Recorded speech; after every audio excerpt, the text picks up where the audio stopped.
നിലമ്പൂരിൽ രമേശ് ചെന്നിത്തല മാധ്യമങ്ങളോട് സംസാരിക്കുകയാണ്. കോടി രൂപ ലാഭം ഒരു റീച്ചിന്റെ കാര്യമാണ് ഞാൻ പറയുന്നത്.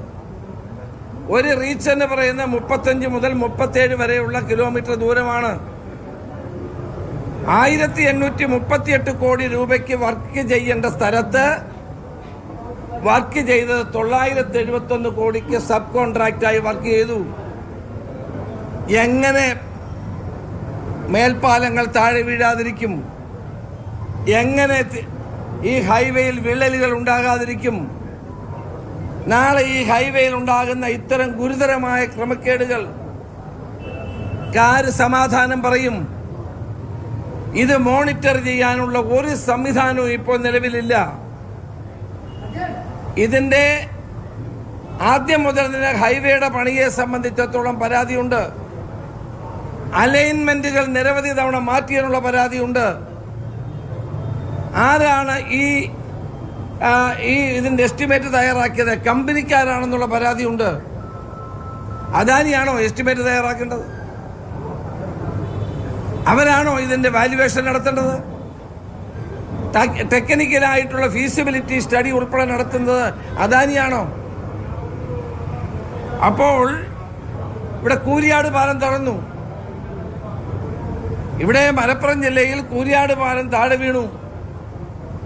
അതിനെ സംബന്ധിച്ച് ഒന്നും പറയുന്നില്ല. എനിക്ക് ചോദിക്കാനുള്ളത്, ഇത്രയും ഗുരുതരമായ ഒരു അഴിമതി കണ്ടെത്തിയിട്ട് സംസ്ഥാനത്തിന്റെ മുഖ്യമന്ത്രിയും പൊതുമരാമത്ത് മന്ത്രിയും അവിടെ ഉണ്ടായിരിക്കണം. എന്തുകൊണ്ടാണ് കേന്ദ്ര ഉപരിതല ഗതാഗത വകുപ്പ് മന്ത്രിയെ കണ്ടപ്പോൾ ഈ കാര്യത്തെപ്പറ്റി പറയാതിരുന്നത്? ഒരക്ഷരം മിണ്ടിയില്ലല്ലോ. ഈ ദേശീയപാതയുടെ സുരക്ഷിതത്വത്തിൽ ആര് മറുപടി പറയും?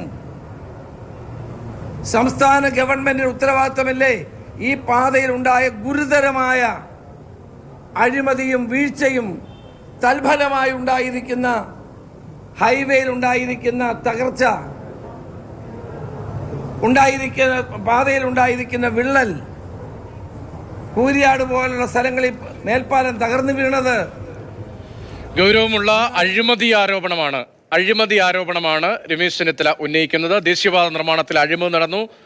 നിശ്ചയിച്ച അത്രയും തുകയ്ക്ക്, അതിന്റെ പകുതി തുകയ്ക്ക് സബ് കോൺട്രാക്ട് കൊടുത്ത് പലയിടത്തും പണികൾ നടന്നു എന്നത് ചൂണ്ടിക്കാണിക്കുകയാണ്. അഴിമതി നടന്നിട്ടുണ്ട്. എന്തുകൊണ്ടാണ് മുഖ്യമന്ത്രിയും പൊതുമരാമത്ത് മന്ത്രിയും കേന്ദ്ര മന്ത്രിയെ നിതിൻ ഗഡ്കരിയുമായി നടത്തിയ കഴിഞ്ഞ ദിവസത്തെ ചർച്ചയിൽ ഈ വിഷയം ഉന്നയിക്കാത്തത് സംശയകരമാണ് എന്നതാണ് രമേശ് ചെന്നിത്തലയുടെ പ്രതികരണം.